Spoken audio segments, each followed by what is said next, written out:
안녕하세요. 예수비전 선교회 안녕 목사입니다. 김진홍 목사님 만났어요. 김진홍 목사님 강의하는 것도 들었는데 내용이 좀 알차다는 생각이 들었어요. 그런데 그 강의를 들으면서 속상한 마음도 또 들었습니다. 이유가 있어요. 2040년에 세계를 주도할 나라, 포린 폴리시라는 잡지에서 나왔던 내용이라고 김 목사님께서 인용을 하셨어요. 2040년에 세계를 주도할 나라가 어떤 나라냐? 네 나라를 그 잡지에서 꼽았다는데 독일, 미국, 터키, 대한민국. 독일, 미국, 터키, 대한민국. 자, 그러면 왜 대한민국을 꼽았느냐? 5가지 이유가 잡지에 올랐다는데요. 첫째로 대한민국 국민의 국민성이랍니다. 남북 분단이 되었죠. 어렵잖아요. 그런데 그 모든 것을 뚫고 일어났어요. 탁월한 국민성 때문이라는 거죠. 2가지 특징이 있는데 하나는 근면, 하나는 열정. 근면과 열정, 참 좋은 성품이죠.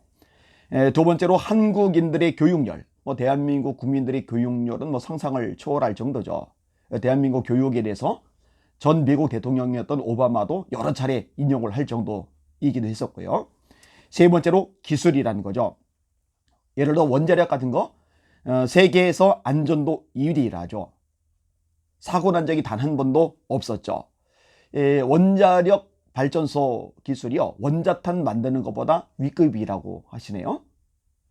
다시 말해서 원자력 발전소를 만들고 가동할 정도의 기술력이면요, 원자탄도 얼마든지 만들 수 있다는 거죠.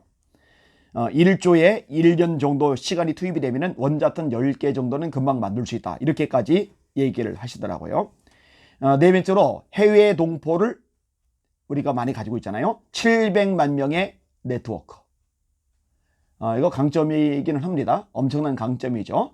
전 세계 곳곳에 포진되어 있는 우리 한국인들이, 대한민국 사람들이 그렇게 많이 있는 거예요. 어마어마한 네트워크가 형성이 되고 있는 거예요. 5번째로 한국의 개신교를 꼽았다고 하시네요. 한국 개신교. 세계 4대 강국으로 나가기에는 영적, 도덕적 에너지를 주는 게 한국교회다. 그만큼 한국교회를 굉장히 높이 평가한 거예요. 교회 역할에 대해서 굉장히 강조를 한 거예요. 자, 이렇게 좋은 얘기를 들었는데 왜 마음 한구석이 불편했을까? 김진홍 목사님이 이 포린 폴리시 인용을 하실 때 이게 언제적 내용이냐면요, 이전 내용. 문재인 정부가 들어서고 나서요, 이 5가지 강점이 완전히 박살이 나고 있거든요. 완전히 초토화가 되고 있거든요. 자, 그 설명을 해볼게요. 대한민국의 국민성이 뛰어나다, 탁월하다, 근면과 열정을 가졌다. 그런데요, 근면, 이 부지런한 대한민국 국민의 성품들을 완전히 무너뜨리고 있어요. 퍼주기 정책으로. 너무 퍼져요. 너무 퍼주다 보니까 이 퍼주는 것에 익숙해지면요, 근면을 잃어버리는 거 알죠? 여러분, 포퓰리즘, 사람들이 좋아하는 인기주의 정책을 쓰다가 망한 나라들이 얼마나 많아요. 베네수엘라 같은 나라가 대표적인 나라죠. 그렇게 퍼주면은 좋아해요. 표를 줘요. 그것 때문에 반복적으로 하는 거죠. 그렇게 퍼주고 나서 재정이 딸리니까 5만 가지 세금을 다 긁어들여요. 세금이 어마어마한 거 이미 체감을 하고 있죠.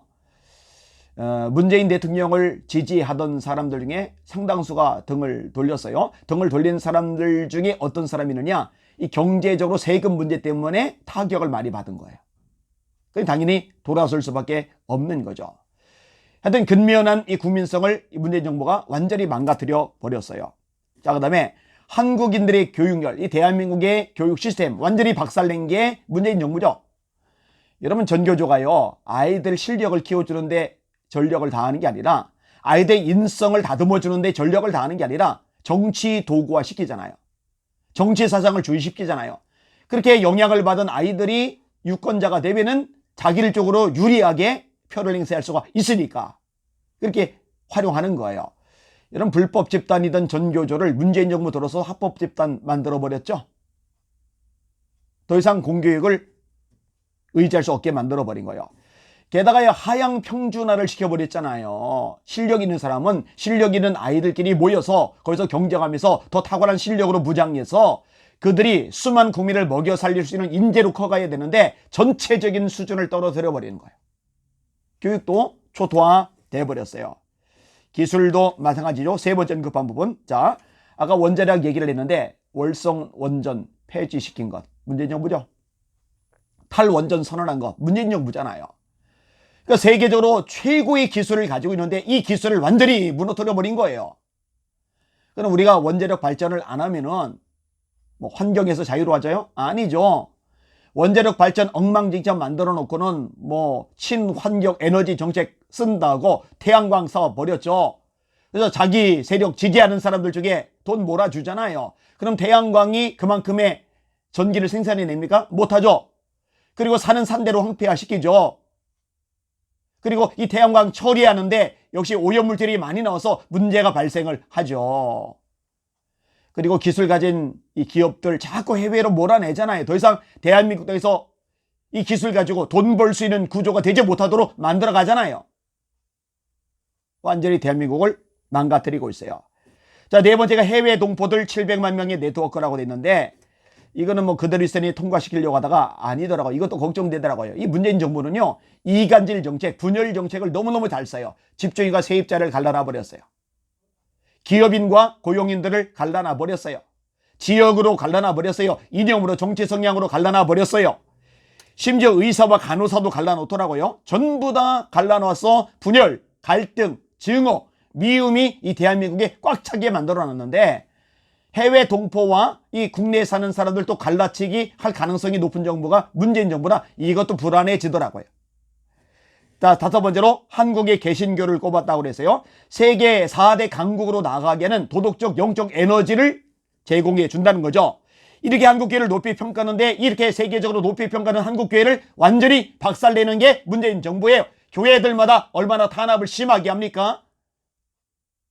예배를 얼마나 짓밟아 버립니까?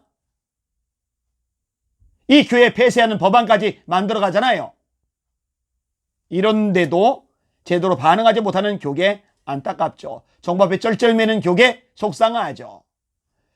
자, 세계 4대 강국이 될 거다. 언제? 2040년 무렵에. 우리나라 잡지? 아니요. 해외 잡지. 근데 이 5가지 항목이 이전에는 장점이 되었는데 지금은 다 무너져 버렸어요. 누가 무너뜨렸어요? 문재인 정부가. 그렇다고 소망이 없는 건 아니에요. 만약에 이 상태로 계속 가면은 다음 정권도 문재인 정부 그 후계자들이 이어서 가면은 이 5가지는 박살난 상태로 이제 완전히 초토화가 될 거고 대한민국은 세계에서 최빈국으로 몰락해버리고 말 겁니다. 그런데 이게 뒤집어지면 다시 한번 이 5가지 장점들이 되살아나면 가능성이 열리는 거예요. 여러분 이 방송을 들어주시고 애청해 주셔서 감사한데 아직도 눈이 감긴 맹인들이 많아요. 목회자들도 교인들도 일반 국민들도 여러분들이 알리는 역할을 해 주시길 바랍니다. 특별히 이 5번째 항목, 이 대한민국의 교회, 이 대한민국의 기독교 이게 살아야 됩니다. 깨어나야 됩니다. 무장해야 됩니다. 힘을 얻어야 됩니다. 성령으로 충만해야 됩니다. 제대로 눈을 뜨고 제대로 목소리 내고 제대로 싸울 수 있어야 됩니다. 그래야 이 대한민국을 지켜나갈 수가 있는 거예요. 하나님 그런 한국교회가 되게 하여 주시옵소서. 이 부분을 가지고 함께 부르짖어 목숨 걸고 기도해 주시기를 주님의 이름으로 부탁을 드립니다. 주님 안에서 행복한 그런 주말 되시기를 바랍니다. 어젯밤에는 운정참전교회에 가서 말씀을 전했어요. 고병찬 목사님이 목회하시는 곳이죠.